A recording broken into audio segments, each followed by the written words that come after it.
আমার নবী মক্কা থেকে মদিনায় কাফের দুশমনের অত্যাচারে হিজরতের জন্য রেডি হয়ে গেলেন।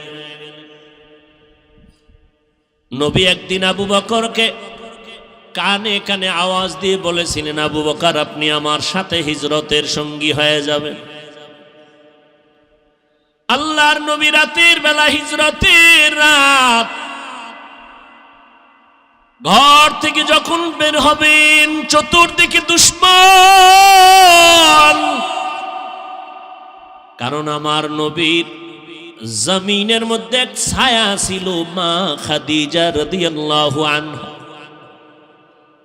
যেই খাদিজার কথা নবী ভুলতে পারেন না।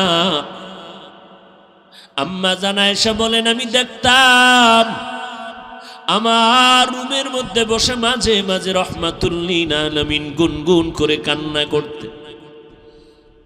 আমি বলতাম, নবী কেন কাঁদেন? আমি আয়েশার কোনো বেয়াদবির কারণে কাঁদেন নাকি? বলে, না রে আয়েশা, কাঁদি না। কেন কাঁদি জানো? আমার অন্তরে যখন খাদিজার কথা মনে পড়ে যায়, আমি চোখের পানি ধরে রাখতে পারি না রে আয়েশা। কারণ তোমারে বুঝাইতে পারবো না রে আয়েশা, তুমি আমার সুখের দিনের বিবি, আর খাদিজা আমার দুঃখের সময়ের বিবি। যেই সময় মক্কা নগরীতে আমার ঘর নাই, বাড়ি নাই, আমার মা নাই, আমার বাবা নাই, আমি বাবা বলে ডাকতে পারি না, আমি অসহায়, আমার ঘর নাই, বাড়ি নাই, টাকা নাই, পয়সা নাই, আমি মুহাম্মদ বড় গরিব, আমি বড় এতিম। ওই সময় খাদিজা আমাকে স্বামী বলে বরণ করে নিয়েছে। দুই স্বামী বিদায়ের পর খাদিজা আমাকে তৃতীয় স্বামী হিসাবে গ্রহণ করেছেন। আমার খাদিজার জীবদ্দশায় আমি মুহাম্মদ কোথাও বিবাহ করি নাই। খাদিজা 40 বছরের নারী, আমি 25 বছরের মুহাম্মদ বিয়া করেছিলাম। আমার যত সন্তান মারিয়া নামের স্ত্রী থেকে, মারিয়া কিবতিয়া নামের স্ত্রী থেকে মাত্র একটা সন্তান আসছে, ছেলে, আর বাকি 4টা মেয়ে, 3টা ছেলে সন্তান খাদিজার গর্ভ থেকে আসছে। আমার কলিজার কন্যা ফাতেমা খাদিজার 4 নম্বরের সন্তান, ছোট কন্যা আমার। আমি দিনের দাওয়াত দিয়া মানুষের বাড়ি বাড়ি দৌড়াইতাম, আবার রাতের বেলা ঘরের দরওয়াজায় গিয়ে সালাম দিতাম, সাথে সাথে দরজা খুলতো। জিজ্ঞাসা করতাম, খাদিজা আপনি কি রাতের গভীরে ঘুমান না? বলে, কসম আল্লাহর ঘুমাই না। খাদিজা বলতেন, ও নবী আপনি, আমি জানি আপনার মা নাই, আপনার বাবা নাই, আমি 2টা স্বামী বিদায় করার পরে আপনাকে গ্রহণ করে নিয়েছি। আজ যদি আপনার মা বেঁচে থাকতেন, আপনাকে বাইরে রেখে ঘুমাইতে পারতেন না। কারণ সন্তান কখনো মাকে বাহিরে ঘোরাফেরার মধ্যে রেখে মা ঘুমাতে পারে না। ও সন্তানেরা, তুমি জানো না যে তোমার মা তোমার অপেক্ষায় বসে আছে। টাইমের একটু বেশি হয়ে গেলে মায়ের কলিজা আঘাত করে, কই গেল আমার সন্তান? টেলিফোন নিয়ে ব্যস্ত। এরে বাবা কই গেছো? আয় আয়, আমি মা তোর অপেক্ষায় আছি, খানাও খাই নাই, ঘুমাই নাই। ওই খাদিজা আমাকে সান্ত্বনা দেয়, ও নবী আপনি যতক্ষণ ঘরে আসেন না, আমি খাদিজার দরওয়াজার কিনারায় দাঁড়ায় অপেক্ষা করি। নবী আসবেন, আমি দরজা খুলবো, দেরি হলে নবী কষ্ট পাবেন। আমি ঘুমাই না রে নবী, আপনার অপেক্ষায় রাত্র কাটাই, স্বামীর অপেক্ষা করি আমি। নবী আমার কখন ঘরে আসবেন? আয়েশা তুমি জানো না, মক্কার দূরে হেরা পাহাড়ের চূড়া বড় অনেক উঁচা, অনেক উঁচা। ওই হেরা পাহাড়ে আমি মুহাম্মদ, কোনো সিঁড়ি নাই, দোকান নাই, একা একা যাইতাম। দুশমন জঙ্গল, পাথরওয়ালা পথ। আমি মুহাম্মদ ওই পাহাড়ের চূড়ায় উঠে নিচে একটা গর্তের মধ্যে ইবাদতে রাত কাটাইতাম, দিন কাটাইতাম, সপ্তাহে সপ্তাহ। ওই সময় মাঝে মাঝে দেখতাম আমার বিবি খাদিজা মহিলা মানুষ হইয়া আমি স্বামীর মহব্বতে ওই পাহাড়, এত উঁচু পাহাড়, খাদিজা মহিলা ওই উঁচু পাহাড় বে বে বে বে উপরে উঠিয়া আমি মুহাম্মদের নাস্তা পৌঁছাইয়া দিত।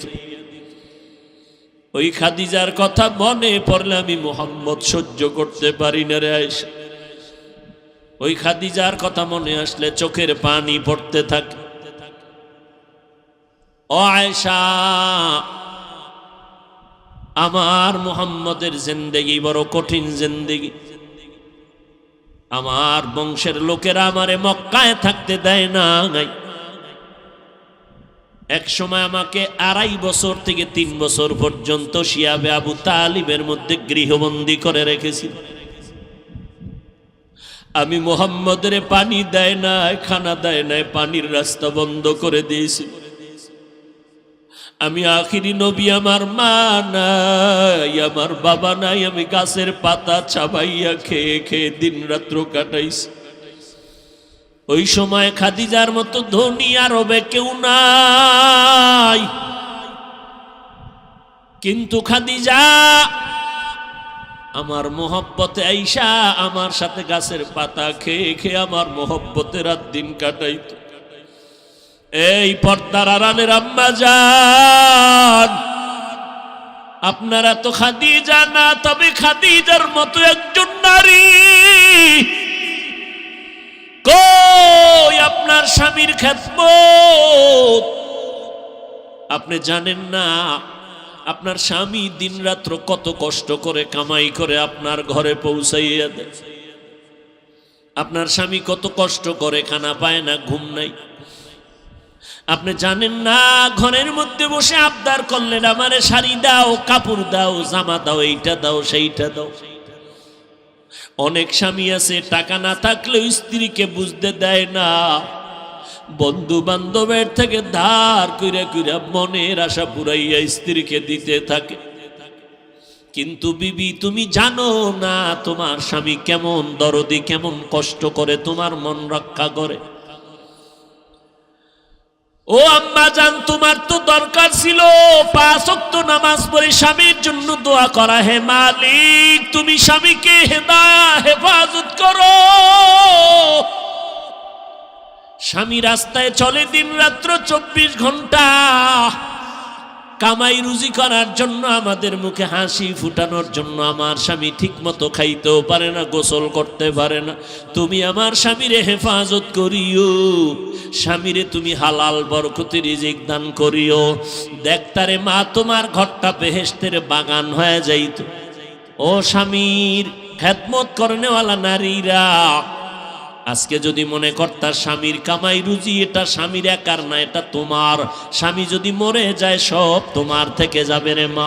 এই চিন্তা যদি ঘরের নারীরা করত, তাহলে স্বামীর মাল স্বামীকে না জানাইয়া বন্ধু বান্ধবের পাল্লায় পরে খরচ করত না। কত আম্মা জানেরা স্বামীর টাকা পয়সা অন্য বন্ধু বান্ধবের দিয়া দেয়, স্বামী জানেও না, চুরি কইরা কইরা স্বামীরে ফকির বানাইয়া দেয়। এক সময় দেখা যায় ওই মহিলা ফকির হইয়া রাস্তায় ঘুরে। এরে আম্মা জান, আপনাদের এত সম্মান, আপনারা নবীদের মা, আলেমদের মা, হাফেজে কোরআনের মা, আউলিয়ায়ে কেরামের মা, সাহাবায়ে কেরামের মা, আপনাদের এত সম্মান। আমরা আল্লাহকে রাজি করার, নবীর মোহাব্বত নিয়ে সওয়াব বেশি কামাই করতে হলে কষ্ট আর কষ্ট, কষ্ট আর কষ্ট। রৌদ্র নাই, বৃষ্টি নাই, মসজিদে যাও নামাজ পড়তে, জুমায় যাও, জানাজায় যাও, জিহাদের ময়দানে যাও। শাহাদাতের মর্যাদা যদি পেতে চাও, আম্মা জান, আপনার জানাজায় যাওয়া লাগবে না, জুমার মসজিদে যাওয়া লাগবে না, জিহাদে যাওয়া লাগবে না। মদিনার নবী বলেন, ঘরের মধ্যে থাইকা মা তুমি নামাজ পড়ো, স্বামীর মাল হেফাজত করো, সন্তানগুলো তুমি নেক আমলওয়ালা আদর্শওয়ালা বানাইয়া যাও। ওই পুরুষেরা বাইরে গিয়া যত সওয়াব পাবে, আম্মা জান ঘরের মধ্যে থেকে আল্লাহ তোমাকে সেই সওয়াব দিয়া দিবে।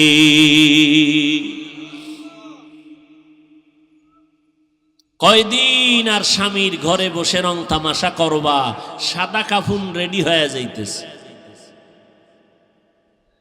যেদিন তোমার বাড়ির দরজা আজরাইল বাঁশিতে সিগন্যাল দিয়া দিবে, কই পালাইবারে আম্মা জান,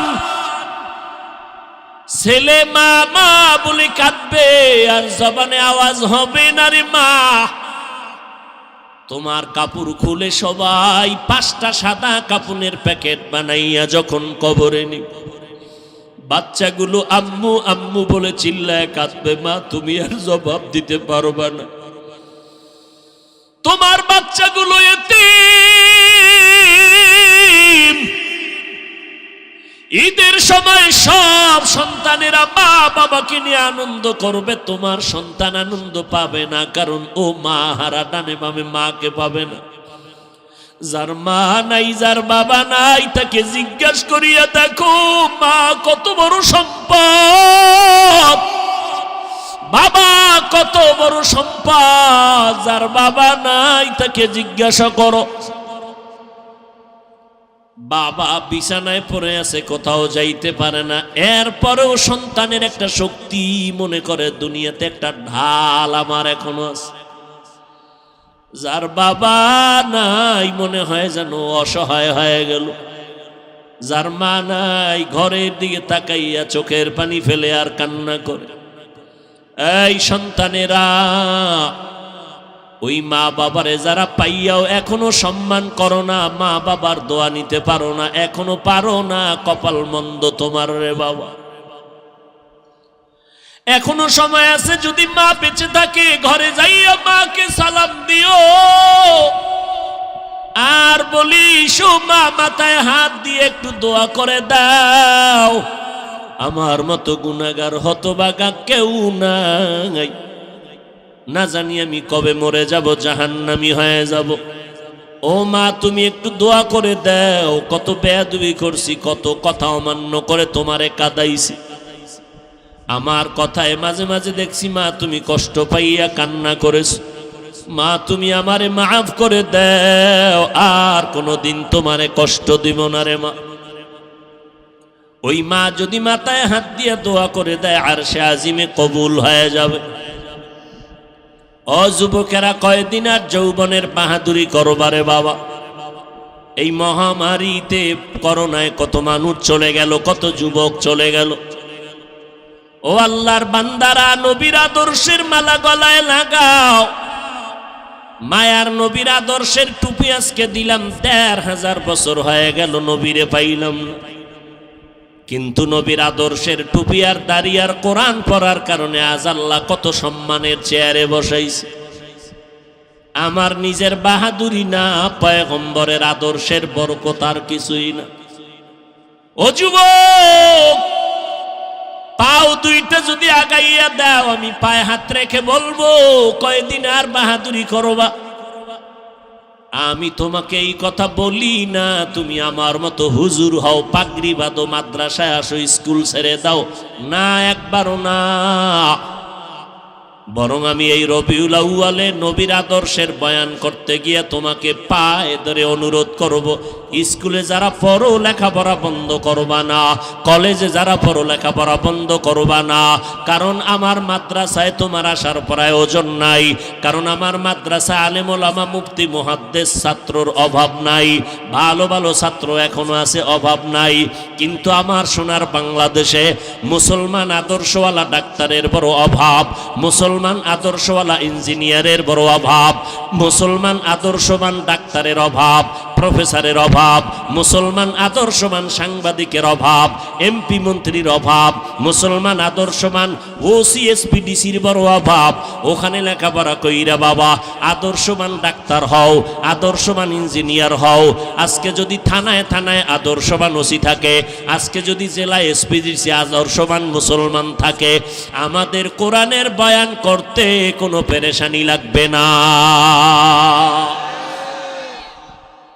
আলহামদুলিল্লাহিল্লাযী জাআলাশ শামসা ওয়াল কমারা বিহুসবান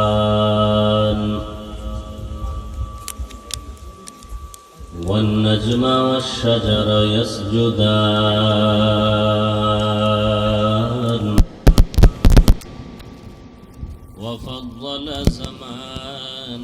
على زمان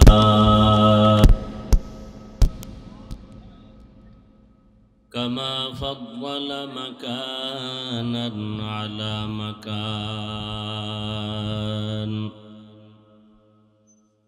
وإنسانا على إنسان ونشهد أن لا إله إلا الله وحده لا شريك له لا ضد له ولا ند له ولا مثل له ونشهد أن سيدنا وسندنا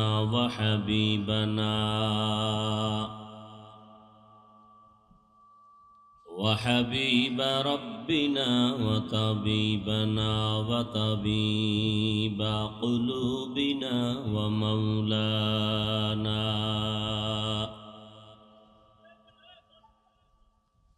ومولانا محمدا عبده ورسوله الذي أرسله بالحق بشيرا ونذيرا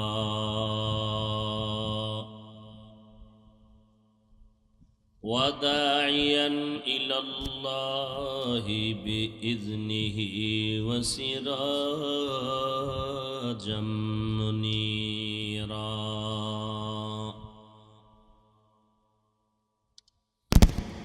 اللهم صل على محمد النبي الأمي وعلى آله وسلم تسليما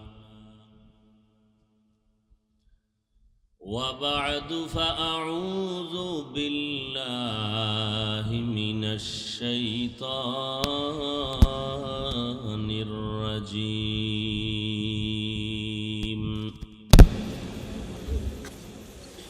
بسم الله الرحمن الرحيم ما آتاكم الرسول فخذوه وما نهاكم عنه فانتهوا وقال النبي صلى الله عليه وآله وسلم تركت فيكم أمرين لن تضلوا ما تمسكتم بهما كتاب الله وسنة رسوله أو كما قال النبي عليه الصلاة والسلام صدق الله مولانا العظيم وصدق رسوله النبي الأمي الكريم ونحن على ذلك من الشاهدين والشاكرين والذاكرين والحمد لله رب العالمين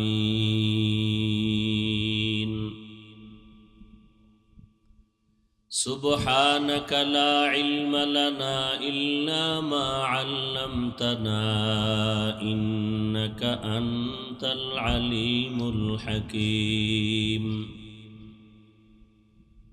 رب اشرح لي صدري ويسر لي أمري واحلل عقدة من لساني يفقه قولي तकबीर में कलमा में नमाजों में अज़ा में,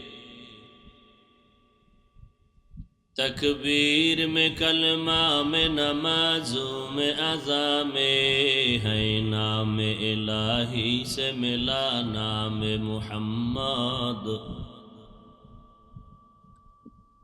है नाम इलाही से मिला नाम मुहम्मद।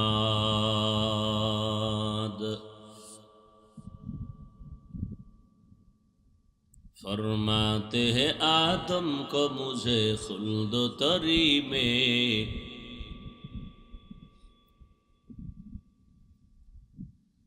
फरमाते हैं आदम को मुझे खुल्द तरी में, लिखा हुआ तूबा पे मिला नाम मुहम्मद, लिखा हुआ तौबा पे मिला नाम मुहम्मद।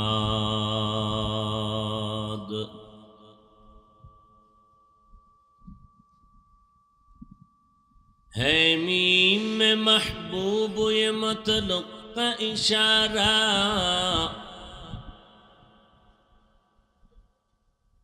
है मीम में महबूब ये मतलब का इशारा, फिर क्यों ना हो महबूब खुदा नाम मुहम्मद, फिर क्यों ना हो महबूब खुदा नाम मुहम्मद। दक्षिण मिर्जानगर किशोर उदयन स्टार क्लाবের উদ্যোগে আয়োজিত দশম বার্ষিক ইসলামী মহাসম্মেলন জামিয়া ইসলামিয়া আরাবিয়া দক্ষিণ মির্জানগর মাদ্রাসা মাঠে আয়োজিত আজকের এই সম্মেলন 1 অক্টোবর 2022 মহতি এ মাহফিলে উপস্থিত মুহতারাম সম্মানিত সভাপতি হযরত মাওলানা আমিনুল হক কাসেমি দামাত বারাকাতুহুম, প্রধান অতিথি হাফেজ মাওলানা রহমতুল্লাহ সাহেব দামাত বারাকাতুহুম, অন্যান্য অতিথিবৃন্দ, হযরতে উলামায়ে কেরাম, বিভিন্ন এলাকা থেকে আগত আল্লাহ পাকের আশিকিন, জাকিরিন, শাকিরিন, মুহিব্বিন, মুরব্বিয়ান এজম, কলিজার টুকরা আমার সমবয়সী যুবক বন্ধুগণ, স্নেহের ছোট ভাই, পর্দার আড়ালে মা বোনেরা, আল্লাহ পাকের দরবারে লাখো কোটি শুকর যে আল্লাহ পাক এই ফিতনার জামানায় কোরআন ও সুন্নাহর ভিত্তিতে সহি তরিকায় কিছু কথা আমাদেরকে বলার মতো, শুনবার মতো তৌফিক দান করেছেন। সুন্দর এই বেহেশতের বাগানে হাজারো মানুষের মধ্য থেকে বাছাই করে আসার তৌফিক দান করেছেন।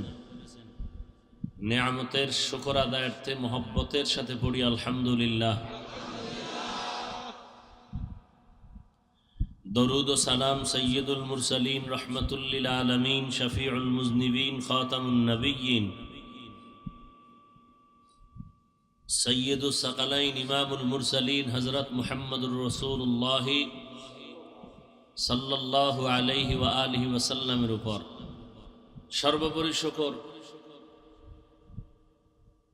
এবং দরুদ ও সালাম সৈয়দুল মুরসালিন রহমাতুল লিল আলামিন হযরত মুহাম্মদুর রাসূলুল্লাহ সাল্লাল্লাহু আলাইহি ওয়া আলিহি ওয়াসাল্লাম। নবীর উপরে দরুদ পড়েন না কেন? আপনারা নবীর আশেক না? দীর্ঘ সময় আপনারা হযরতে উলামায়ে কেরামদের পবিত্র জবানে কোরআন সুন্নাহ ভিত্তিক দিক নির্দেশনামূলক আলোচনা শুনতেছিলেন। আমি পরিশেষে আপনাদের দোয়া নেওয়ার আশায় সংক্ষিপ্ত কিছু কথা বলার নিয়তে কোরআনে হাকিমের এক আয়াতাংশ তিলাওয়াত করেছি। রাসূল আরবি সাল্লাল্লাহু আলাইহি ওয়া আলিহি ওয়াসাল্লামের অসংখ্য অগণিত অমীয় বাণী হাদিস শরীফের মধ্য থেকে একটি হাদিস পড়েছি। ইখলাস ও রুহানিয়তের সমন্বয়ে কিছু কথা বলার মতো, শুনবার মতো আমাকে আপনাদের সবাইকে আল্লাহ পাক তৌফিক দান করেন। মা আতাকুমুর রাসূলু ফাখুযুহু আল্লাহ বলেন ওই সমস্ত জিনিস যা রসুল নিয়ে আসছেন তা আঁকড়ে ধরো। ওয়ামা নাহাকুম আনহু ফান্তাহু, এবং ওই সমস্ত জিনিস থেকে তোমরা ফিরে যাও রসুল যার থেকে ফিরতে বলেছেন। নবীজি বলেন আমি বিদায় বেলা দুটো জিনিস রেখে গেলাম, তোমরা আঁকড়ে ধরলে কোনোদিন ভুলেও বিপদে পড়বে না। লাং তাদিল্লু মা তামাসসাকতুম বিহিমা, কখনো তোমরা বিপদে পড়বে না যদি ওই দুই জিনিস আঁকড়িয়ে ধরো। অক্টোপাসের মতো, কিতাব আল্লাহ ও সুন্নাত রাসূলি, প্রথম আল্লাহর কিতাব কোরআন, দ্বিতীয় রসুলের সুন্নত। বর্তমান আরবি মাস রবিউল আউয়াল, রসুলের আগমনের মাস, বিদায়ের মাস। সৃষ্টির শ্রেষ্ঠ নবী পৃথিবীতে আগমন করেছিলেন রবিউল আউয়ালে, পৃথিবীর থেকে বিদায় নিয়েছিলেন রবিউল আউয়ালে। মধ্যখানে সময় কাটল 63 বছর। বিদায় নিলেন এবং আসলেন একই মাস রবিউল আউয়াল। দিন ছিল সোমবার, আগমন সকালে, বিদায় বিকালে।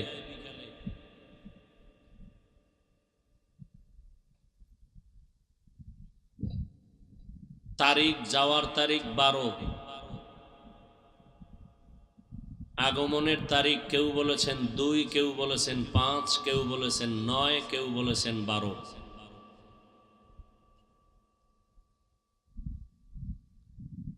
তাহলে মাস নিয়ে কোনো দ্বিমত নাই, দিন নিয়ে কোনো দ্বিমত নাই, যাওয়ার তারিখ নিয়ে দ্বিমত নাই, আগমনের তারিখ নিয়ে দ্বিমত। নবী কি নিয়ে আসলেন, কি রেখে গেলেন, এটাই আমাদের আলোচনার বিষয়, এখান থেকে আমাদের অর্জনের বিষয়। তাহলে রসুল আসলেন দুনিয়াতে কোন মাসে? বিদায় বার সবাই বলেন। যাওয়ার তারিখ 12ই। আশাকে আরবিতে বলে মিলাদুন নবী, বিদায়কে বলে ওয়াফাতুন নবী, মাঝখানের 63 বছরের নাম সিরাতুন নবী। কোনটা মানবেন না বলেন?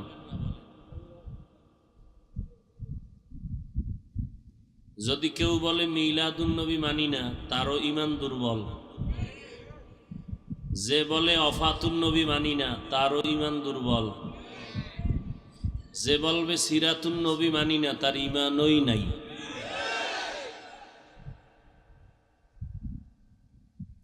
মিলাদ শব্দের অর্থ জন্ম, মোবারক। আন নবী শব্দের অর্থ আমাদের সুপরিচিত নবী। গোটা মাখলুকাতের মধ্যে সুপরিচিত নবী মাত্র একজন, রাহমাতুল লিল আলামিন। কেমন সুপরিচিত? গর্তের পিপিলিকা তার পাগল। কেমন সুপরিচিত? মাছ তার পাগল। কেমন সুপরিচিত? জঙ্গলের হিংস্র প্রাণীদের কাছে প্রিয়, উড়ন্ত পাখির কাছে প্রিয়। কুল মাখলুকাতের সাথে যিনি পরিচিত তিনি হলেন রাহমাতুল লিল।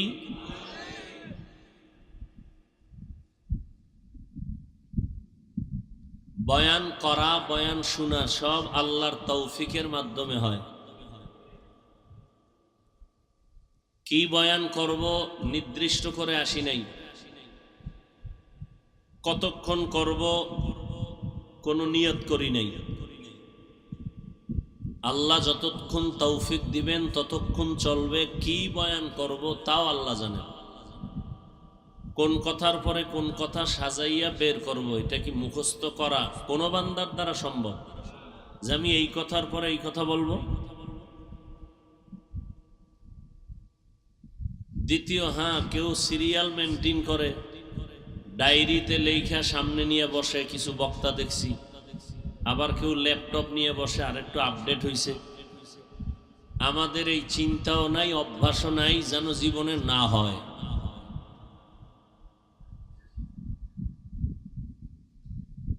আপনারা যারা বসছেন, আপনাদেরকেও আল্লাহ তৌফিক দিলে আপনারা বয়ান শুনতে পারবেন। হতে পারে যদি আল্লাহ তৌফিক না দেন, আপনি কিছুক্ষণ পরে উঠে চলে যাবেন। আবার কেউ বসবে কিন্তু মোনাজাতের আগে চলে যাবে। কপালের বিষয়, তৌফিক আল্লাহ। কপালে না থাকলে হয় না, আর কপালে থাকবে আল্লাহর কাছে চাইতে হবে, না চাইলেও আল্লাহ দিবেন না। আস-সাইয়ু মিন্নি ওয়াল ইতমামু মিনাল্লাহ, চেষ্টা আমার, পরিপূর্ণতার মালিক আমি। নিয়ত করতে তো হবে যে আল্লাহ আমি এখানে দোয়া করে যাব, গুনাহমুক্ত হয়ে যাব, তওবা করে যাব, তা না আল্লাহ তৌফিক দিবেন, নিয়ত অনুযায়ী বরকত পাব। আল্লাহ দোয়া করে যাওয়ার আমাদের সবাইকে তৌফিক দান করেন। তাহলে মিলাদুন নবী অর্থ কি হবে? আমাদের সুপরিচিত নবীজির জন্ম মোবারক। ওয়াফাতুন নবী শব্দের অর্থ হবে আমাদের সুপরিচিত নবীর ইন্তেকাল। ওই বেদাতিরা বলে নবী মরে নাই, নবীর মরণ হয় নাই। ওদেরকে জিজ্ঞাসা করবেন নবীজির জানাজা হয়েছিল নি? অবশ্যই বলবে হয়েছিল। জানাজা কি জিন্দা মানুষের হয়? সামান্য সময়ের জন্য আমার রসুলের দেহ মোবারক থেকে রূহকে আলাদা করেছিলেন আমার আল্লাহ। রওজায়ে মোবারকে যাওয়ার পরে আল্লাহ পাক রসুলকে জিন্দা করে দিলেন। কিয়ামত পর্যন্ত রসুল রওজায়ে আতহারে নামাজের হালাতে আল্লাহর মারিফতে কিয়ামত পর্যন্ত আল্লাহর মজা নিতে থাকবেন। কাল কিয়ামত পর্যন্ত আল্লাহর রসুল কবরে কি বলেন না কেন?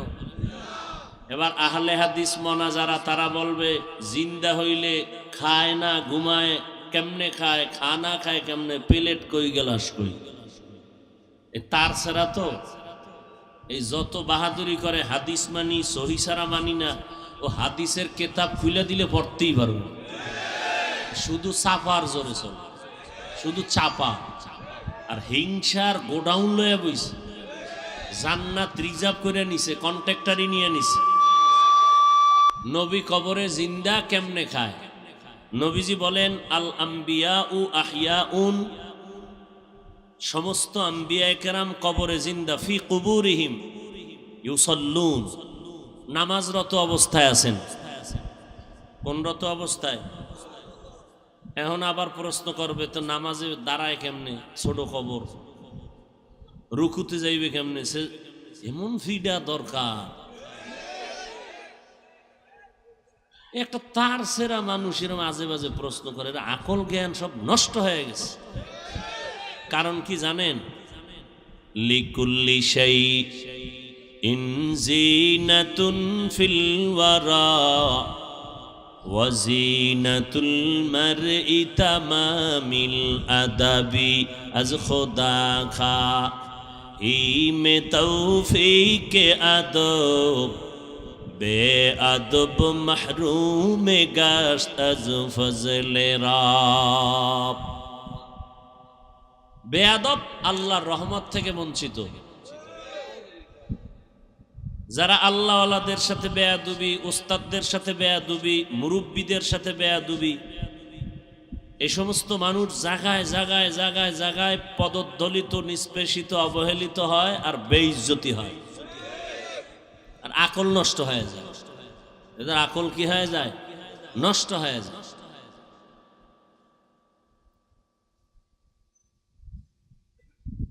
এরা আবু হানিফার সাথে বেয়াদবি করে, বলে আবু হানিফা মুশরিক। ফট করে বলে ফেললো আবু হানিফা মুশরিক। কে বলছে? যে কোরআনের আরবি বুঝে না, হাদিসের আরবি বুঝে না, সে বলে আমি হাদিস ছাড়া কিছু মানি না, আবু হানিফা মুশরিক। ইমামগো গালি দেয়, ইমামের পিছনে নামাজ পড়ে না। কি ব্যাপার? কাতার ছিলাম তো, অন্তে সব হাদিস লয়ে এসেছি, বাংলাদেশে এদেই সব ইমামরা মোশরেক হয়ে গেছে। কাতারের হাদিস মতে সব ইমামরা কি মোশরেক। কি মোশরেকের সমস্যা? কয় জোরে আমিন কয় না, বুকে হাত বাঁধে না, বাস মোশরেক কয়ে ফেললো। মোশরেকের ডেফিনেশনও জানে না, ফট করে বলে ফেললো একজন আলেমের সামনে। এই সমস্ত কারণেই পদস্খলন। এখন আহলে হাদিস ভাইদেরকে যদি আমরা পাল্টা প্রশ্ন করি, বাচ্চা মায়ের গর্ভে দুনিয়াতে আসার আগে মরা না জিন্দা থাকে? খেয়াল নাই আপনাদের? বাচ্চা বাচ্চা মায়ের গর্ভে আল্লাহ রুহু দান করেন না, জিন্দা থাকে না? ওখানে প্লেট পায় কই খাওয়ার? জবাব দাও। অনেক গেলাস কই খাওয়ানের? এখন আর কথা নেই, এখন বোবায় বয়ে থাকবো, দম দইরা ফুইলা থাকবে, এখন আর কথা নেই। এই প্রশ্নের যেদিন জবাব দিবে আমরা ওই প্রশ্নের জবাব দিব। আপনাদের কি আবার ভেজাল আসেনি? তাহলে আপনাদের আবার দেওয়া লাগে। হ্যাঁ, আপনাদের দেই এই জন্য যেন আপনারা ওদের মোকাবেলায় কথা বলতে পারেন। তবে বেয়াদবি করবেন না কখনো, সাবধান। কথা বলবেন ভাই হিসাবে, মোহব্বতের সাথে, বুঝানের স্বার্থে। প্রয়োজনে পাও ধরুন বুঝানের স্বার্থে, গালি দিব না, বেয়াদবি করব না। কারণ তার কবরে সে যাবে, আমার কবরে আমি আরেকজনকে গালি দিব কেন? গালি দেওয়ার কোনো হাদিস আছে নাকি? কি বলেন না কেন?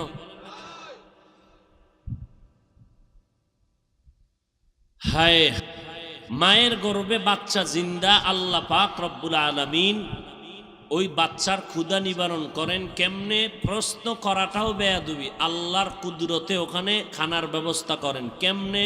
ও নিয়ে আমার চিন্তা করার দরকার নাই, আল্লাহর কুদরতে করেন, বাস এতটুকু ঈমান রাখো।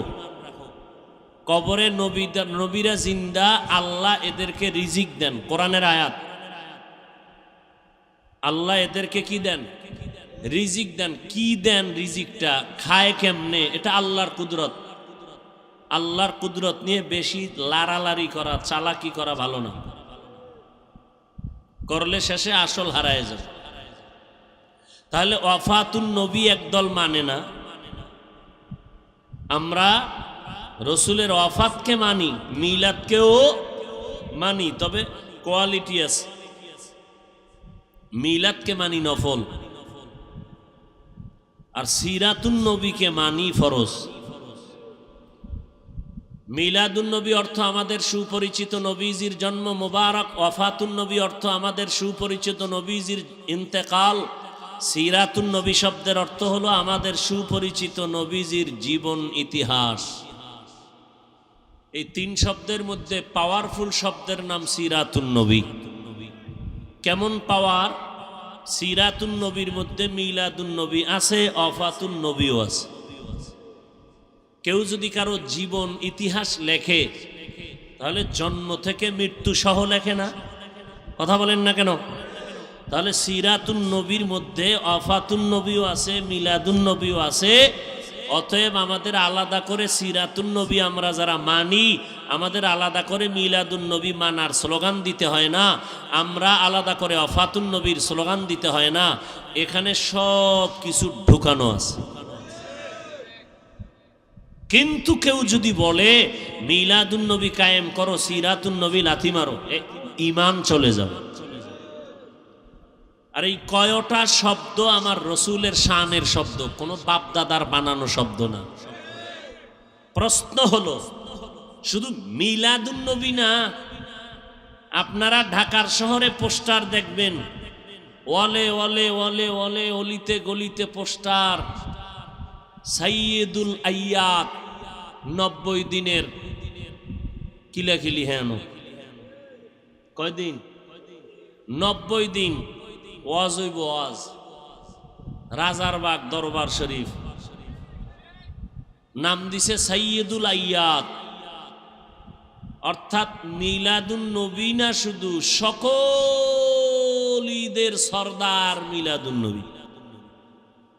পৃথিবীর কোন কিতাব, আহলে সুন্নাত ওয়াল জামাতের লিখিত কোন কিতাব, কোন হাদিস, কোন তাফসীর খুলে যদি কেউ দেখাতে পারে যে ঈদে মিলাদুন নবী শব্দটা কোন কিতাবে আছে, আহলে সুন্নাত ওয়াল, ভণ্ডগ কিতাব না, আহলে সুন্নাত ওয়াল জামাতের সহিহ আকীদার আলেমের কিতাব, হাদিস, হাদিসের ব্যাখ্যা, কোরআন, কোরআনের তাফসীরের কোন পৃষ্ঠায় ঈদে মিলাদুন নবী শব্দ যদি দেখাইতে পারে, ওদিন থেকে আমরা পালন করব।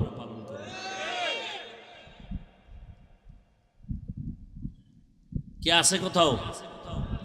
আমরা বলতেছি নাই, আপনার জানা থাকলে বলেন। আছে? পৃথিবীর কোন হাদিসে নাই, হাদিসের ব্যাখ্যার কিতাবে নাই এই শব্দ লেখা, ঈদে মিলাদুন নবী। তাহলে এটা কারা করলো? ঈদ বাড়াইলো কারা? বাড়াবাড়ি করে যারা। বাড়াবাড়ি মানেই তো বাড়ানো, বাড়াবাড়ি করার মানে কি? তাহলে মিলাদুন নবীর সাথে ঈদ বাড়াইছে, অথচ বাড়াবাড়ি করার কোনো সুযোগ। আল-ইয়াউমা আকমালতু লাকুম দীনাকুম ওয়া আতমামতু আলাইকুম নি'মাতি ওয়া রাদিতু লাকুমুল ইসলাম দীনা। দিন ধর্ম আল্লাহ সিল মেরে দিলেন, এখানে আর কোনো বাড়ানো নাই, কমানোর কোনো সুযোগ নাই। আমি আল্লাহ মুহাম্মদের দিয়ে 23 বছরের প্রেসক্রিপশন তৈরি করে দিলাম। আরে দুনিয়ার মানুষ, কিয়ামত পর্যন্ত তোমরা যারা চলতে চাও সঠিক পথে, মুহাম্মদের দেওয়া প্রেসক্রিপশনটাকে ফলো করে চলবা। এই প্রেসক্রিপশন বাড়ানো যাবে না, কমানো যাবে না, সিল লাগায় দিলাম। আমার নবী খাতামুন নবিয়্যিনের সিল লাগায় দিলেন।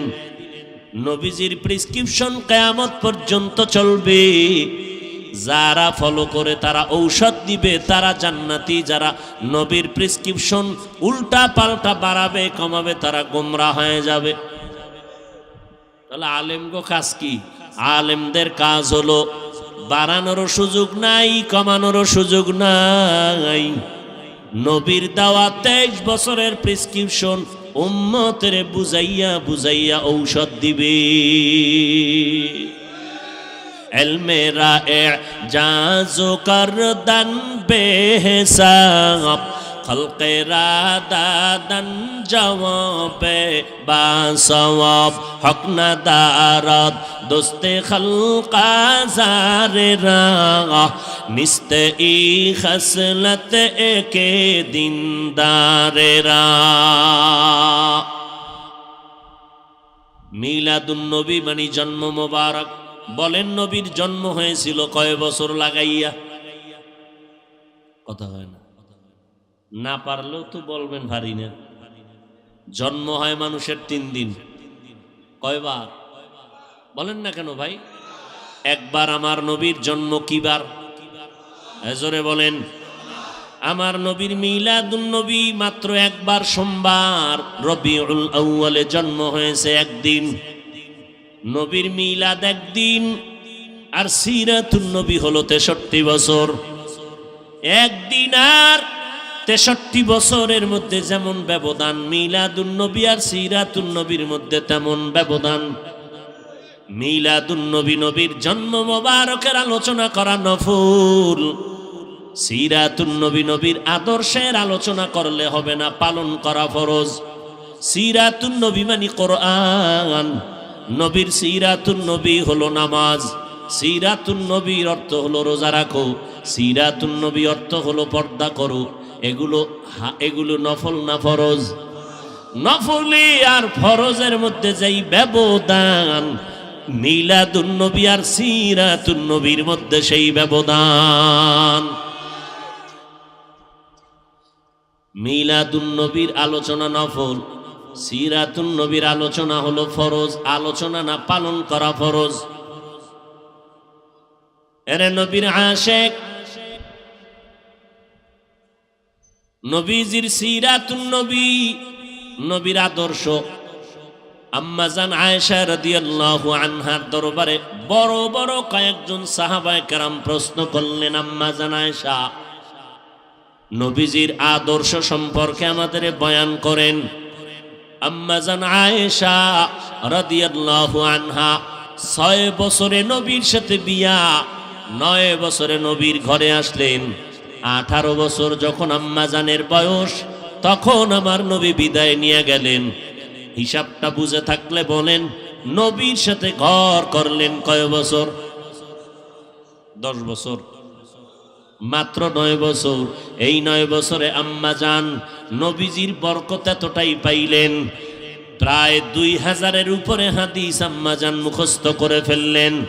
সাহাবায়ে কেরামদের মধ্যে বড় বড় বড় বড় ইলমওয়ালা যারা, কঠিন কোনো সমস্যায় যদি পড়ে যাইতেন, সমাধানের জন্য আম্মা জান আয়েশার দরবারে যাইতেন। আম্মা জান আয়েশা এমন সমাধান দিতেন, সাহাবায়ে কেরামদের মাঝে কোনো বিরোধ আর থাকতো না। আম্মা জান আয়েশা রাদিয়াল্লাহু আনহাকে উল্লেখযোগ্য সাহাবায়ে কেরাম প্রশ্ন করলেন, আম্মা জান নবীর আদর্শের বয়ান করেন। আম্মা জান উল্টা প্রশ্ন করলেন, আফাতাকরাউনাল কুরআন, সাহাবায়ে কেরাম আপনারা কি কোরআন তেলাওয়াত করেন না? ক্বালু বালা, তারা বললেন হ্যাঁ আমরা কোরআন তেলাওয়াত করি। আম্মা জান আয়েশা রাদিয়াল্লাহু আনহা বললেন, কানা খুলুকুহুল কুরআন, কোরআন শরীফ যা মুহাম্মদের আদর্শই হলো তা। আরো জোরে বলেন সুবহানাল্লাহ। একবার সুবহানাল্লাহ বললেন, দাম আছে না নাই? জান্নাতের মধ্যে বিশাল একটা গাছ হয়ে গেল। এত বিশাল একটা ফলের গাছ, দ্রুতগামী বাহন যদি দৌড়ায় 500 বছর দৌড়াইয়াও গাছের ছায়া শেষ করতে পারবে না। গর্তাওয়াকুল মিকুনি হারস বহশাম মেরা সানাদ রিজকে তু আজলা মাকাম। আল্লাহর উপরে ভরসা করে বান্দা চলো, আল্লাহই যথেষ্ট হয়ে যাবে, কোনো পেরেশানি নাই। আম্মা জান আয়েশা বললেন, নবীর আদর্শই হলো কোরআন। এজন্য মুফাসসিরিনে কেরাম বলেন, রব্বুল আলামিন জমিনের মধ্যে 2টা কোরআন নাজিল করেছেন। জোরে বলেন কয়টা? এক কোরআন হলো থিওরিক্যাল কোরআন, আর একটা কোরআন হলো প্র্যাকটিক্যাল কোরআন। থিওরিক্যাল কোরআন আমাদের হাতে এখনো আছে, প্র্যাকটিক্যাল কোরআন রবিউল আউয়ালে বিদায় নিয়েছে। রাহমাতুল লিল আলামিন প্র্যাকটিক্যাল কোরআন, আর আমরা যে কোরআন তেলাওয়াত করি এটা হলো থিওরিক্যাল কোরআন। আম্মা জান আয়েশা বললেন, নবীর আদর্শ যদি দেখতে চাও কোরআনের দিকে নজর দাও। কোরআন এমন দামি, আমার রসুল তেমন দামি। আল্লাহ বলেন, কোরআন আমি যেমন হেফাজতের জিম্মাদারি নিয়েছি, আমার বন্ধু মুহাম্মদেরও আমি আল্লাহ জিম্মাদারি নিয়েছি হেফাজতের। ওয়াল্লাহু ইয়াসিমুকা মিনান নাস। আমার নবীর কোনো গুনাহ নাই, কোরআনের দিকে তাকাইলে যেমন সওয়াব, আমার নবী মুহাম্মদের দিকে তাকাইলেও বান্দা আমল নামায় সওয়াব। শুধু সওয়াব না, বান্দা নজর দিবি, 1 সপ্তাহের ক্ষুধা নিবারণ হয়ে যাবে। আমার নবীর চেহারা এত সুন্দর। আম্মা জান আয়েশা রাদিয়াল্লাহু আনহা বলেন, ঘরের মধ্যে এশার নামাজের পরে আমি আয়েশা একটা সুই সুতা নিয়ে কাজ করতেছিলাম, হঠাৎ করে বাতির তেল শেষ হয়ে গেল, সুইটাও পড়ে গেল। তালাশ কোথায় করব, অন্ধকার। কামলেওয়ালা নবী আমার ঘরের মধ্যে প্রবেশ করলেন রাতের আধারে। মদিনাওয়ালা নবীর চেহারা মোবারকে আলোকিত হয়ে গেল আমার ঘর। আর নবীর চেহারার আলোতে আমি সুইটা দেখলাম খুঁটির গোড়ায় পড়ে আছে, আমি হাতে নিয়ে নিলাম। কেমন মায়ার নবী আমার, আমার নবী এত সুন্দর। সাহাবী বলেন আমি পূর্ণিমার চাঁদের দিকে নজর দিলাম, আমার মায়ার নবীর চেহারা মোবারকের দিকে নজর দিলাম। নজর দিয়া তাকাইয়া দেখি আসমানের চাঁদের থেকে আমার নবীর চেহারা বড় উজ্জ্বল। ইমামুল আউয়ালিন আল আখিরিন বাহর সাদকা রাহমাতাল লিল আলামিন সাইয়্যিদুল কাউনাইন খাতমুল মুরসালিন আখির আমদ বুদ ফখরুল আউয়ালিন। ওই নবী দুনিয়াতে কি নিয়ে আসলেন আমাদের আলোচনার বিষয়। নবী জমিনে আসলেন কি নিয়া, আবার আমার নবী বিদায় নিলেন রেখে গেলেন কি। এই দুই কথার দুটো জবাব। আমার নবী কি নিয়ে আসছেন? আল্লাহ কোরআনের মধ্যে বলতেছেন লাকাদ কানা লাকুম ফি রাসূলিল্লাহি উসওয়াতুন হাসানাহ। ও দুনিয়ার মুমিনের দল, তোমাদের জন্য মুহাম্মাদের মধ্যে রয়েছে উত্তম আদর্শ।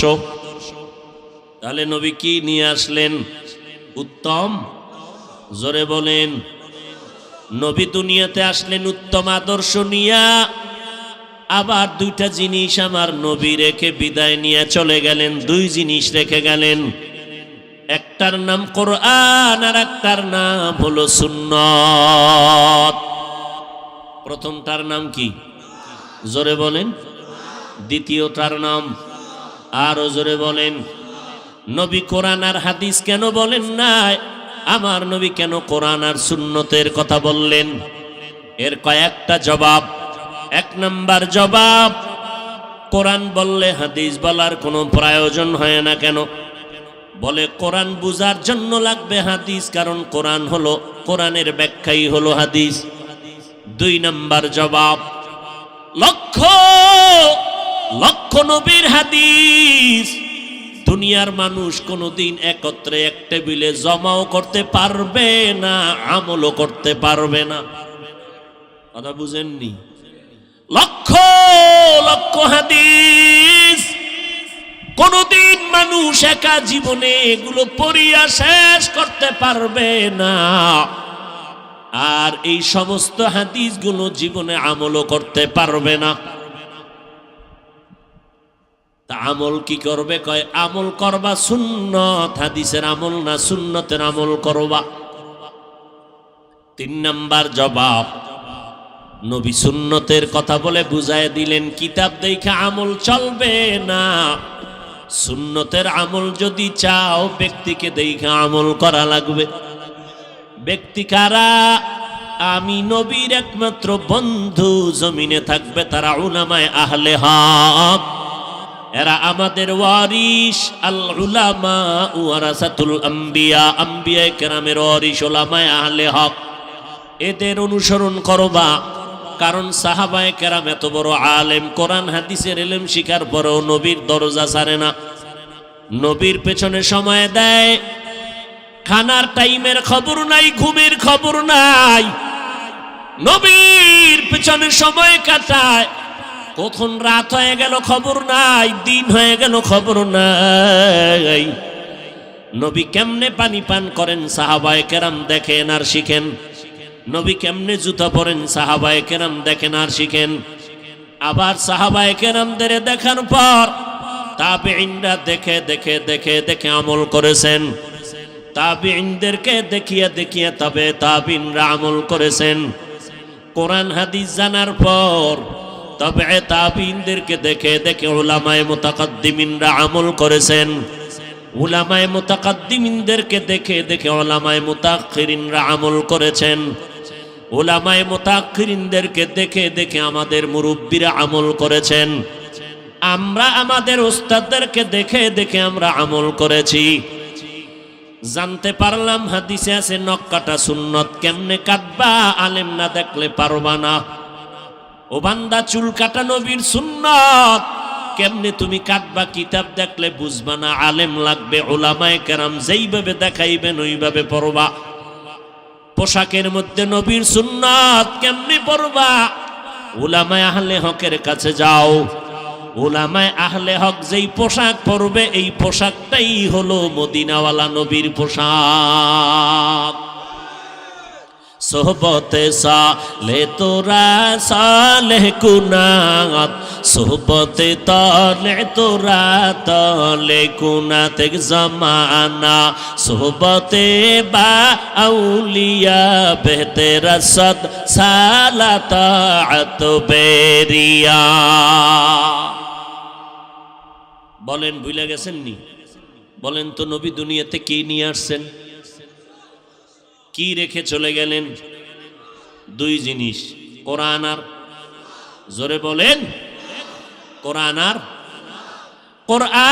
আর নবীর সুন্নাত। দুইটা জিনিস যদি আঁকড়ে ধরো, কোনো ভয় নাই, কোনো চিন্তা নাই। আল্লাহ বলেন আমি বিনা হিসাবে তোমারে জান্নাতের মেহমান বানায় দিব।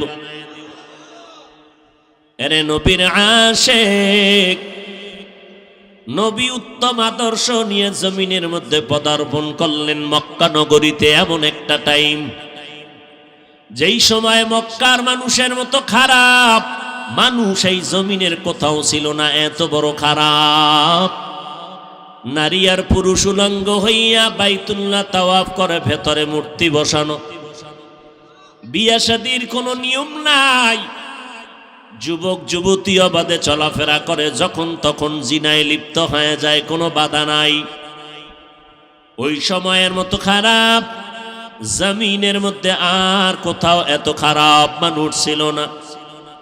আল্লাহ বলেন ওই খারাপ সৃষ্টির নিকৃষ্ট খারাপ মানুষগুলোকে ভালো বানানোর জন্য আমি একজন শ্রেষ্ঠ ডাক্তার বানাইয়া আমার বন্ধুরে মক্কা নগরীতে পাঠায় দিলাম।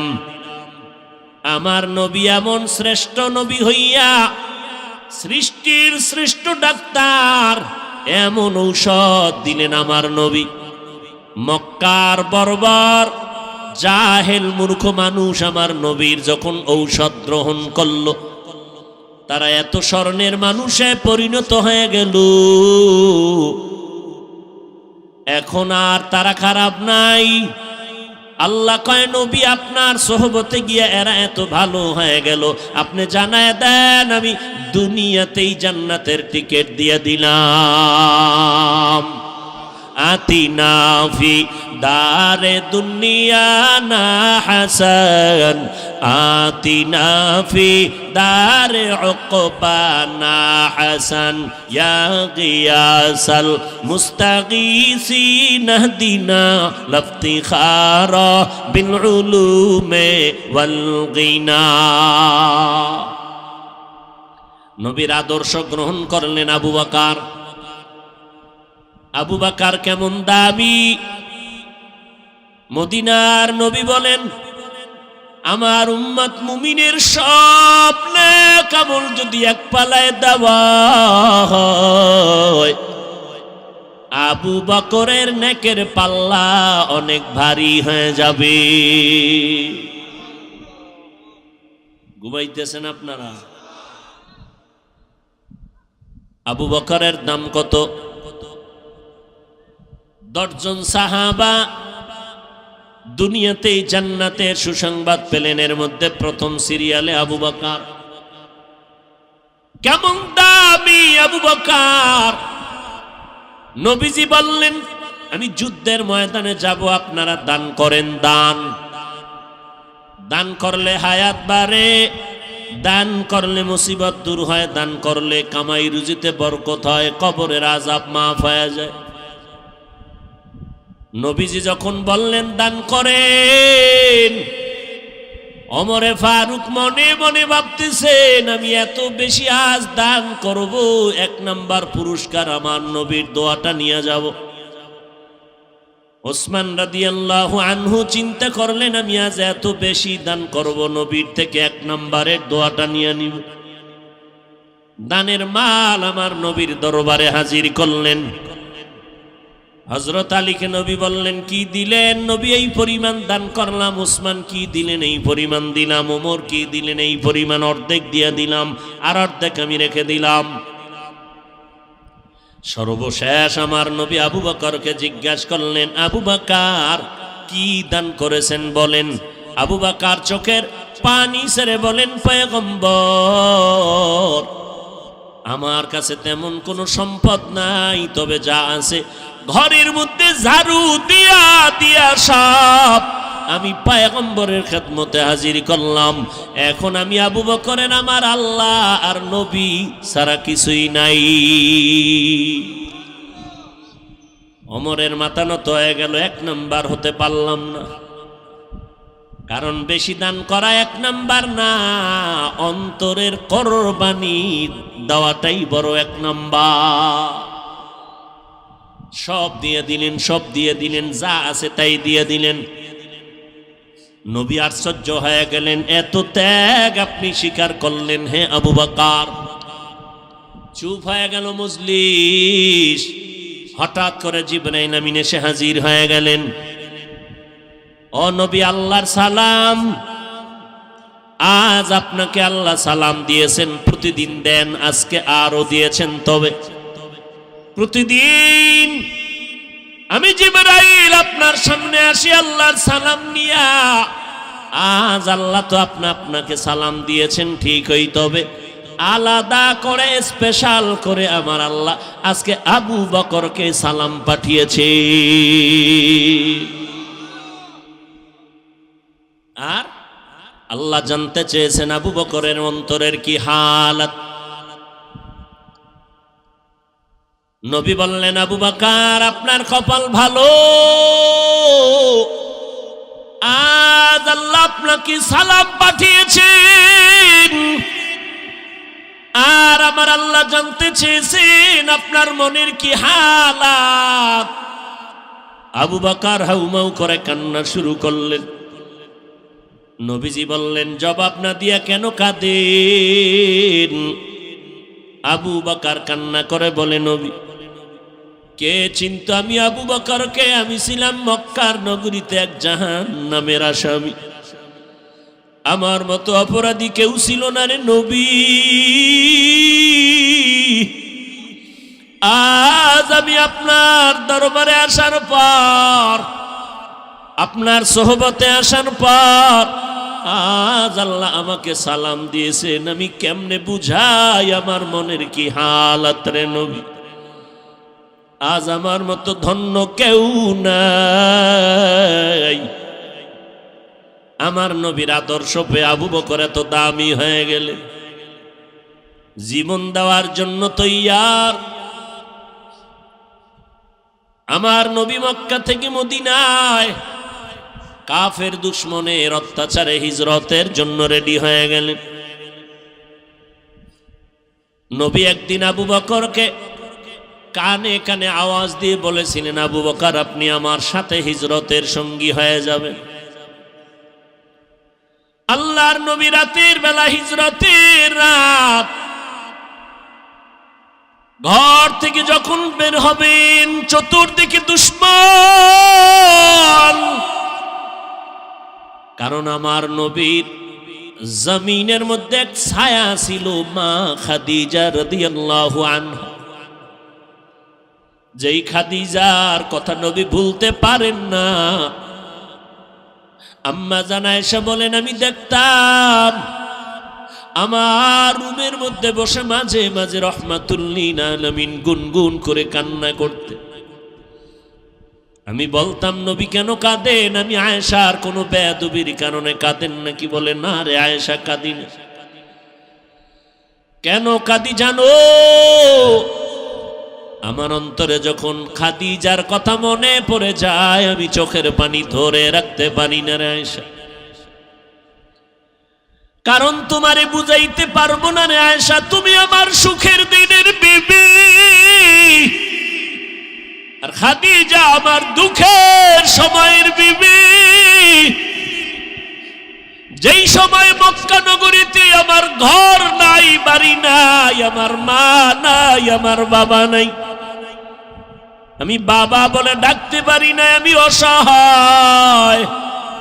আমার ঘর নাই, বাড়ি নাই, টাকা নাই, পয়সা নাই, আমি মোহাম্মদ বড় গরিব, আমি বড় ইয়তীম।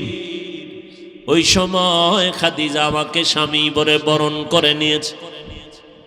দুই স্বামী বিদায়ের পর খাদিজা আমাকে তৃতীয় স্বামী হিসাবে গ্রহণ করেছেন। আমার খাদিজার জীবদ্দশায় আমি মুহাম্মদ কোথাও বিবাহ করি নাই। খাদিজা 40 বছরের নারী, আমি 25 বছরের মুহাম্মদ বিয়া করেছিলাম। আমার যত সন্তান মারিয়া নামের স্ত্রী থেকে, মারিয়া কিবতিয়া নামের স্ত্রী থেকে মাত্র একটা সন্তান আসছে, ছেলে, আর বাকি 4টা মেয়ে, 3টা ছেলে সন্তান খাদিজার গর্ভ থেকে আসছে।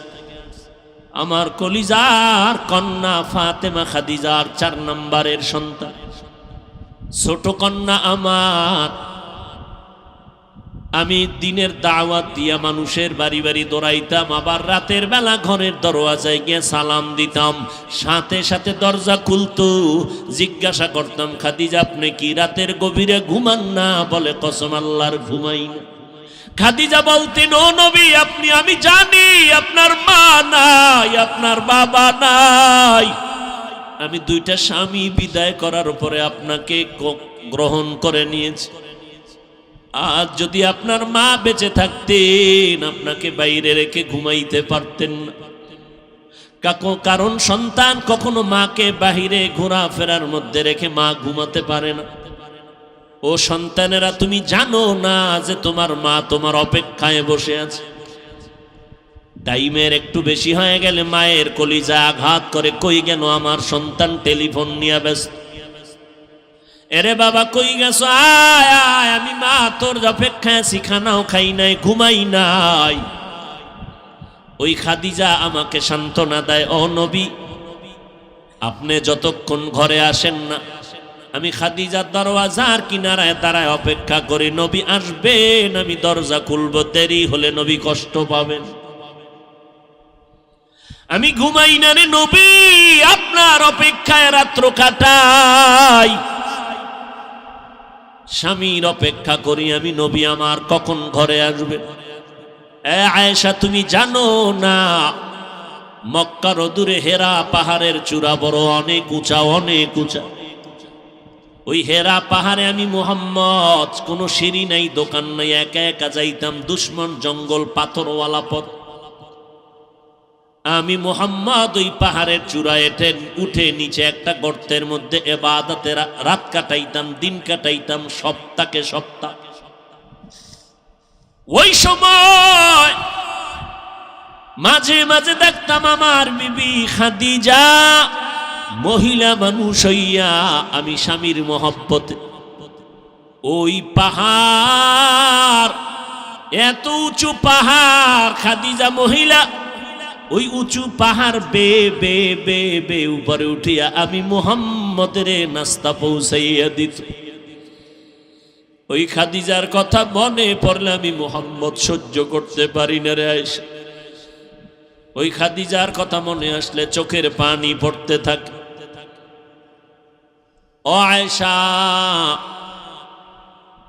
আমার মুহাম্মদের জিন্দেগি বড় কঠিন জিন্দেগি। আমার বংশের লোকেরা আমারে মক্কায় থাকতে দেয় না। এক সময় আমাকে 2.5 বছর থেকে 3 বছর পর্যন্ত শিয়াবে আবু তালিবের মধ্যে গৃহবন্দী করে রেখেছিল। আমি মুহাম্মদের পানি দেয় না, খানা দেয় না, পানির রাস্তা বন্ধ করে দিয়েছি। আমি আখিরি নবী, আমার মা নাই, আমার বাবা নাই, আমি গাছের পাতা চাবাইয়া খেয়ে খেয়ে দিন রাত্র কাটাইছি। ওই সময় খাদিজার মতো ধনী আরবে কেউ নাই, কিন্তু খাদিজা আমার মোহব্বতে আইসা আমার সাথে গাছের পাতা খেয়ে খেয়ে আমার মোহব্বতে রাত দিন কাটাইতো। এই পর্দার আড়ালের আম্মা জান, আপনারা তো খাদিজা না, তবে খাদিজার মতো একজন নারী কই আপনার স্বামীর খেদমত? আপনি জানেন না আপনার স্বামী দিন রাত্র কত কষ্ট করে কামাই করে আপনার ঘরে পৌঁছাইয়া দেয়। আপনার স্বামী কত কষ্ট করে, খানা পায় না, ঘুম নাই। আপনি জানেন না, ঘরের মধ্যে বসে আবদার করলেন আমারে শাড়ি দাও, কাপড় দাও, জামা দাও, এইটা দাও, সেইটা দাও। অনেক স্বামী আছে টাকা না থাকলেও স্ত্রীকে বুঝতে দেয় না, বন্ধু বান্ধবের থেকে ধার কইরা কইরা মনের আশা পুরাইয়া স্ত্রীকে দিতে থাকে। কিন্তু বিবি, তুমি জানো না তোমার স্বামী কেমন দরদি, কেমন কষ্ট করে তোমার মন রক্ষা করে। ও আম্মা জান, তোমার তো দরকার ছিল 5 ওয়াক্ত নামাজ পড়ে স্বামীর জন্য দোয়া করা। হে মালিক, তুমি স্বামীকে হেফাজত করো।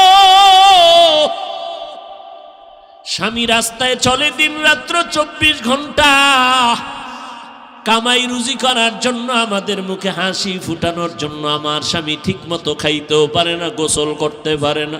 তুমি আমার স্বামীরে হেফাজত করিও, স্বামীরে তুমি হালাল বরকতি রিজিক দান করিও। দেখতারে মা, তোমার ঘরটা বেহেশতের বাগান হয়ে যাইত। ও স্বামীর খেদমত করনেওয়ালা নারীরা, আজকে যদি মনে করতার স্বামীর কামাই রুজি এটা স্বামীর একার না, এটা তোমার। স্বামী যদি মরে যায় সব তোমার থেকে যাবে রে মা। এই চিন্তা যদি ঘরের নারীরা করত, তাহলে স্বামীর মাল স্বামীকে না জানাইয়া বন্ধু বান্ধবের পাল্লায় পরে খরচ করত না। কত আম্মা জানেরা স্বামীর টাকা পয়সা অন্য বন্ধু বান্ধবের দিয়া দেয়, স্বামী জানেও না, চুরি কইরা কইরা স্বামীরে ফকির বানাইয়া দেয়। এক সময় দেখা যায় ওই মহিলা ফকির হইয়া রাস্তায় ঘুরে।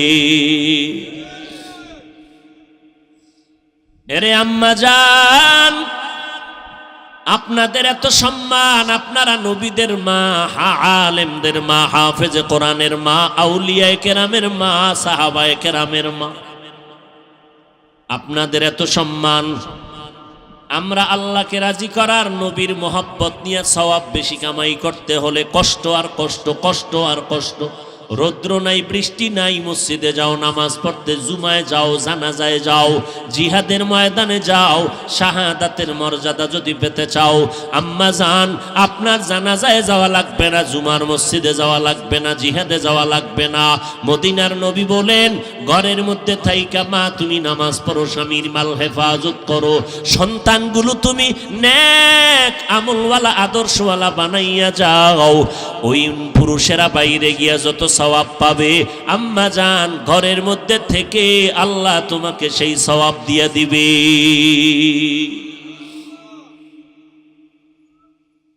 কয়দিন আর স্বামীর ঘরে বসে রং তামাশা করবা, সাদা কাফন রেডি হয়ে যাইতেছে। যেদিন তোমার বাড়ির দরজা আজরাইল বাঁশিতে সিগন্যাল দিয়া দিবে, কই পালাইবারে আম্মা জান, ছেলে মা মা বলে কাঁদবে আর জবানে আওয়াজ হবে না রে মা। তোমার কাপড় খুলে সবাই 5টা সাদা কাপড়ের প্যাকেট বানাইয়া যখন কবরে নিবে, বাচ্চাগুলো আম্মু আম্মু বলে চিল্লায় কাঁদবে, মা তুমি আর জবাব দিতে পারবা না। তোমার বাচ্চাগুলো এতিম। ঈদের সময় সব সন্তানেরা মা বাবাকে নিয়ে আনন্দ করবে, তোমার সন্তান আনন্দ পাবে না, কারণ ও মা হারা, ডানে বামে মাকে পাবে না। যার মা নাই, যার বাবা নাই, তাকে জিজ্ঞাসা করিয়া দেখো মা কত বড় সম্পদ, বাবা কত বড় সম্পদ। যার বাবা নাই তাকে জিজ্ঞাসা করো, বাবা বিছানায় পড়ে আছে, কোথাও যাইতে পারে না, এরপরেও সন্তানের একটা শক্তি মনে করে দুনিয়াতে একটা ঢাল আমার এখনো আছে।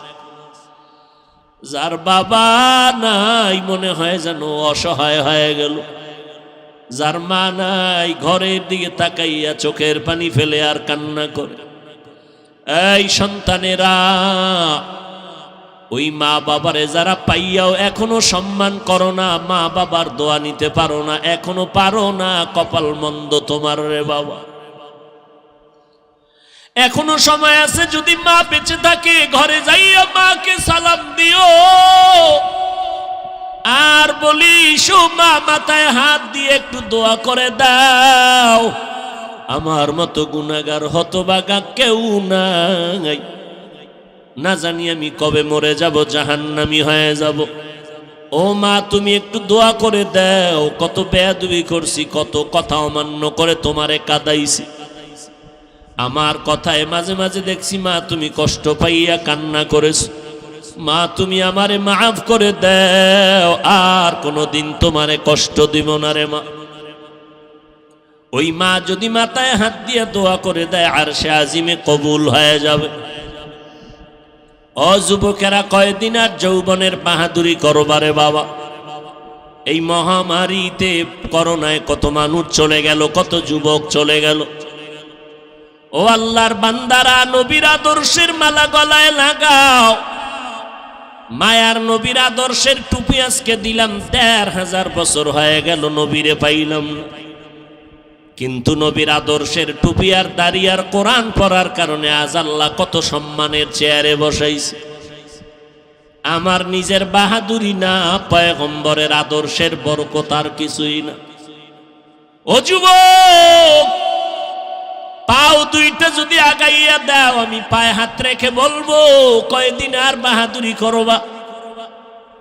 আমি তোমাকে এই কথা বলি না তুমি আমার মতো হুজুর হও, পাগড়ি বাঁধো, মাদ্রাসায় আসো, স্কুল ছেড়ে দাও, না, একবারও না।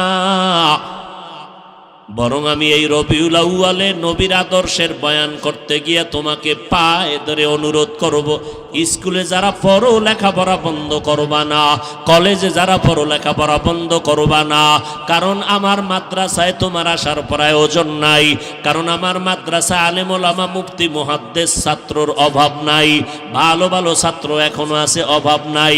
কিন্তু আমার সোনার বাংলাদেশে মুসলমান আদর্শওয়ালা ডাক্তারের বড় অভাব, মুসলমান আদর্শওয়ালা ইঞ্জিনিয়ারের বড় অভাব, মুসলমান আদর্শবান ডাক্তারের অভাব, প্রফেসরের অভাব, মুসলমান আদর্শবান সাংবাদিকের অভাব, এমপি মন্ত্রীর অভাব, মুসলমান আদর্শবান ওসিএসপিডিসির বড় অভাব।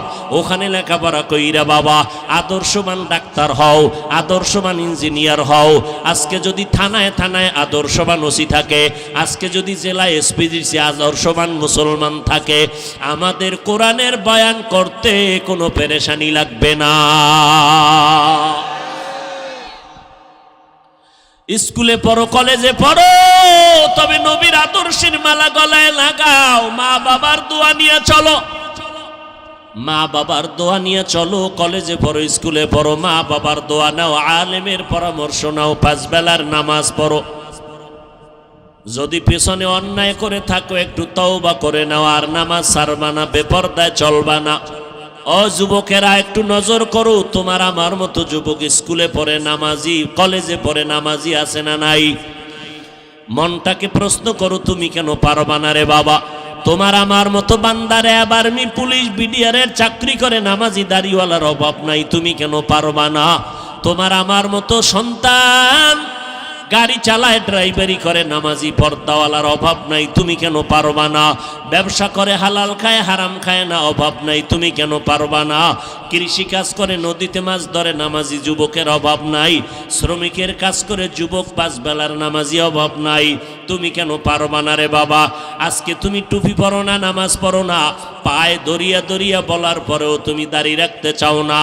ও বাবারে, আজকে আমিও যদি তোমার মতো স্বাধীনতা ভাইবা যদি প্যান্ট শার্ট টাই লাগাইয়া সমাজে মাস্তানি করতাম, কেউ বাধা দিত না। আজকে টুপি মাথায় দেওয়ার পরও মাথা গরম লাগে, এরপরও কেন টুপিটা ফালাই না জানুনি রে বাবা? দাড়িটা লম্বা করার কারণে যৌবনের ভাবটা চলে যায়, এরপরও কেন দাড়ি কামাই না? লম্বা জামা পরার কারণে শরীর গরম লাগে, এরপরও কেন ফালাই না? কত মানুষ কওমি মাদ্রাসায় পড়ার কারণে গালি দেয়, বাজে কথা বলে, এরপরও কেন এই রাস্তা থেকে পেছনে যাই না? একটাই মাত্র কারণ, আল্লাহর কোরআন পড়ে দেখলাম, নবীর হাদিস পড়ে দেখলাম, একটা কথাও ভেতরে মিথ্যা নাই। কত বড় বড় বেঈমানেরা কোরআনের ভুল বের করতে গিয়া কালেমা পড়ে মুসলমান হয়ে গেল। লক্ষ লক্ষ নবীরা মিথ্যা কথা বলেন নাই, লক্ষ লক্ষ সাহাবায়ে কেরাম মিথ্যা কথা বলেন নাই, লক্ষ লক্ষ তাবিন তবে তাবিনরা মিথ্যা কথা বলেন নাই, কোটি কোটি আলেম ওলামারা মিথ্যা কথা বলতে পারেন না। অতএব নবীর কথা সত্য, কোরআনের কথা সত্য, কারা দুনিয়াতে গুনার কারণে কি শাস্তি হবে। জান্নাতের বয়ান কোরআনে আছে, হাদিসে আছে, জাহান্নামেরও বয়ান আছে। জান্নাতে কারা যাবে, জাহান্নামে কারা যাবে আল্লাহ তাও বলেছেন। গুনাহ যারা করবে তাদের জন্য জাহান্নাম, নেক আমল যারা করবে তাদের জন্য জান্নাত। ইন্নাল আবরারা লাফি নাঈম ওয়া ইন্নাল ফুজ্জারা লাফি জাহিম। নেক আমলওয়ালারা জান্নাতে যাবে, গুনাহ যারা করবে তারা জাহান্নামে যাবে। গালি দেওয়া গুনার কাজ, মিথ্যা বলা গুনার কাজ, সুদ খাওয়া গুনার কাজ, অন্যের হক নষ্ট করা গুনাহের কাজ, অন্যের ইজ্জতের উপর আক্রমণ করা গুনাহের কাজ, মানুষের সম্পদ চুরি করা গুনাহের কাজ, ডাকাতি করা গুনাহের কাজ, মা বাবার সাথে বেয়াদবি গুনাহের কাজ, আলেম ওলামা মুরব্বীদের সাথে বেয়াদবি করা গুনাহের কাজ। এই রকম গুনাহ করে করে যারা কবরের দিকে রওনা হবে, আল্লাহ কয় আমি একটা ডাক দিলাম তওবার জন্য, তওবা করো। আমি মুহূর্তের মধ্যে তোমার জীবনের সব গুনাহ তওবার বিনিময়ে মাফ করে দিব। ও আল্লাহর বান্দারা, আজকে আমি বক্তা হইয়া চেয়ারে বসছি, তোমরা শ্রোতা হইয়া মাঠে বয়ান শুনো। কিন্তু জানোনি আজকে তুমি ডাক্তার হইয়া চেম্বার করো, আমি রুগী হইয়া তোমার কাছে 500 টাকা 1000 টাকা ভিজিট দিয়া চিকিৎসা নেই। কিন্তু জানোনি রে বাবা, তোমার চেয়ার আর আমার চেয়ারের দাম কত। যেদিন আজরাইল আইসা ডাক দিবে, ওই দিন কিন্তু দেখা যাবে আমার চেয়ারের কোনো দাম নাই, তোমার চেয়ারের কোনো দাম নাই। আমি বক্তা, তুমি শ্রোতা, সবার মরণকালে 3টা সাদা কাফন, কারো জন্য আলাদা কিছু ব্যবস্থা করা হবে না। কবরের সাইজও হবে এক। সাদা কাফনের প্যাকেট বানাইয়া ওই কবরের মধ্যে রেখে যখন পাড়াইয়া মাটি দিয়া বাঁশ বাগানে রেখে সব যখন বিদায় হয়ে যাবে, ও বাবা, কে পীর, কে বক্তা, কে শ্রোতা, কে আলেম, কে মূর্খ, কে ধনী, কে গরিব, কোনো ভেদাভেদ নাই। সাদা কাপনের প্যাকেটে পেঁচাইয়া কবরে রাখার পর সবাই যখন বিদায় নিবে, ওই কবরে 2 জন ফেরেশতা প্রশ্ন করবে 3টা। আমাকেও যেই প্রশ্ন, আপনাদেরও সেই প্রশ্ন করবে। রবের পরিচয় দাও, ধর্মের পরিচয় দাও, রাহমাতুল লিল আলামিনের পরিচয় দাও। এই 3টা প্রশ্নের জবাব যারা দিতে পারবে, পয়গম্বর বলেন, ও উম্মতেরা, তাদের জন্য কবর হবে জান্নাতের বাগান। আল্লাহ ডেকে বলবেন, ও কবরের ফেরেশতা, ওই বান্দার জন্য জান্নাতের দরজা খুলে দাও, জান্নাতের বিছানাটা দাও, জাহান্নামের দরজা বন্ধ করে দাও। আমার বান্দার 3.5 হাত কবরটা বড় বালাখানা বানাইয়া দাও। আমার বান্দা এখন জান্নাতের হাওয়া বাতাসে নাজ নেয়ামতের ঘেরান নিয়া জান্নাতের বিছানায় ঘুমাবে, কিয়ামত পর্যন্ত বান্দা আরাম করবে। আল্লাহর নবী বলেন, উম্মতের দল যারা গুনাহগার হইয়া কবরে যাবে, রবের গোলামি করবে না, আল্লাহর কবরে যাওয়ার পরে বান্দা একটা প্রশ্নের জবাব দিতে পারবে না। সুন্নতের আমল করে নাই, আলেম ওলামারা বয়ান করে পায়ে ধরে নামাজের দাওয়াত দিত, নামাজ পড়ে নাই। আল্লাহর নবী বলেন, কবরে যাওয়ার পর একটা প্রশ্নের জবাব তারা দিতে পারবে না। আল্লাহ তাআলা রাগান্বিত হইয়া কুদরতের আওয়াজ দিয়া বলবেন, ও কবরের ফেরেশতা, এই বেঈমান আর নাফরমানের কোনো সময় সুযোগ দিও না। আমি দুনিয়াতে কম সুযোগ দেই নাই। দুনিয়াতে আমার দেওয়া সূর্যের আলো, চাঁদের আলো, পানি বাতাস ভোগ করিয়া, আমার দেওয়া নদীর মাছ খাইলো, গাছের ফল খাইলো, জমিনের ফসল খাইয়া এত বড় নিমক হারাম একবারও আলহামদুলিল্লাহ বলে শুকর আদায় করে নাই। ওলামায়ে কেরাম দাওয়াত দিত, পায়ে ধরে ধরে নামাজের বয়ান করত, নামাজ পড়ে নাই। এখন আর সময় দিও না। এই গুনাহগারের কবরে জাহান্নামের আগুনের বিছানাটা দিয়া দাও, জাহান্নামের সাথে রাস্তা বানাইয়া দাও।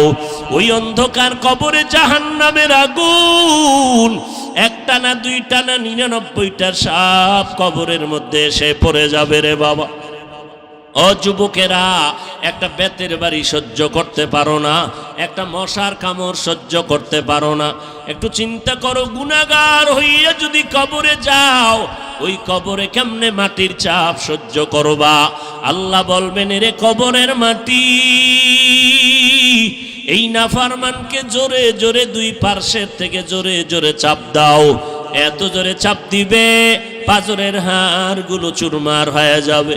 এত জোরে ওই কবরের গুনাহগারেরা চিল্লাইতে থাকবে, কুকুর, ভেড়া, বকরি, গরু, সকল পশু পাখিরা আওয়াজ, কবরের আওয়াজ শুনবে।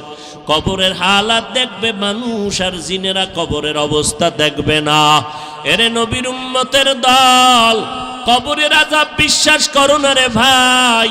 কত কবরে আগুন দেখা যায়, কত কবরে ধোঁয়া দেখা যায়, আবার কত কবরের লাশ তাজা পাওয়া যায়।